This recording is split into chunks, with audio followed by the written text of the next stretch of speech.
Pag-usapan pa natin ang peligro ng baby rocker kasama si Mobile Journal, Merymon Reyes.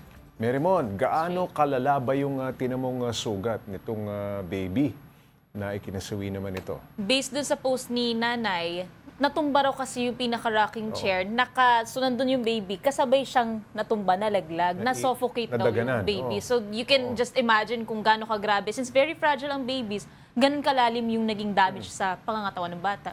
Namatay. Merymon, linawin lang natin na hindi naman tuwirang inaayawan ng mga doktor ang mga baby rocker, no? At mga baby carrying equipment tulad ng baby rocker. Pero ano ang kanilang payo sa paggamit nito? Itong yung doktor kasi pediatrician na nakausap natin, ang nasabi, hindi nila nire-recommend. Pero for the others, baka nire-recommend nila certain brands or models ng baby rockers. Specifically. Pero ang pinaka-sinasabi kasi nila dito, as much as possible, kung gagamit kayo nito, i-regulate nyo or bantayan nyo. Huwag yung hahayaan na mabababad yung bata doon kasi pwede siyang maalog, which is yung shaken baby syndrome, pwedeng mauwi doon yung sobra-sobra pagkakaalog ng bata. Or pwedeng ang malaglag, lalo na kung walang safety feature sa paligid ng baby rocker yung ginagamit. May mga matatanda kasi, Merymon, na nagsasabi na, nako, wag mo sanayin sa buhat, no? Mamimihasa yung baby. Pero anong pananaw dyan ng mga nakapanayan mong mga doktor? Dahil daw kasi, Pops J, masasanay daw yung bata na para daw hindi masanay yung bata na kinakarga, wag daw sasanayin. Para rin makagawa ng ibang trabaho yung nanay at hindi mawalan ng oras para sa sarili. Pero kasi ang sinasabi ng mga doktor dito, mas ini-encourage nila na buhatin, ihele, para mabuo yung connection ng bata doon sa guardian, doon sa magulang. At the same time, para raw magkaroon ng connection sa, lalo-lalo na sa nanay. Breastfeeding pa nga yung pinaka-ini-encourage nila dito. Pero naiintindihan nila na on certain scenarios, mapapagod at mapapagod talaga sa pagbitbit. So dapat kung kailangang ilapag yung bata, either sa kama, sa lapag, na merong mga kutsyon, yung mga foamings, lahat. Or ipagkatiwala sa ibang tao, Pops J. Pagka halimbawa nagluluto si Mami, minsan may mga bag, carrying bag, no? Na kahit hands-free, no?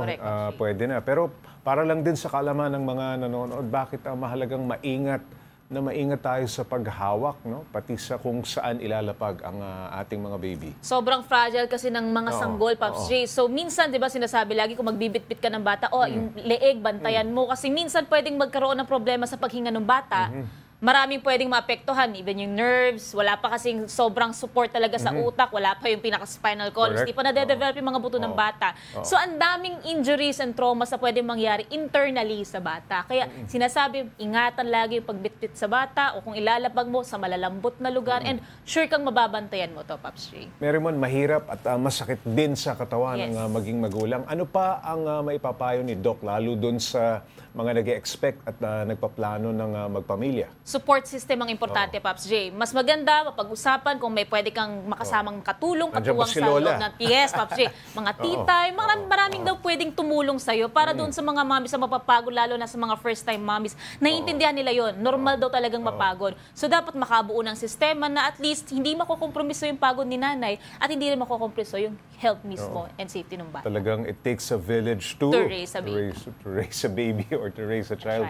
Maraming salamat, Merymon Reyes.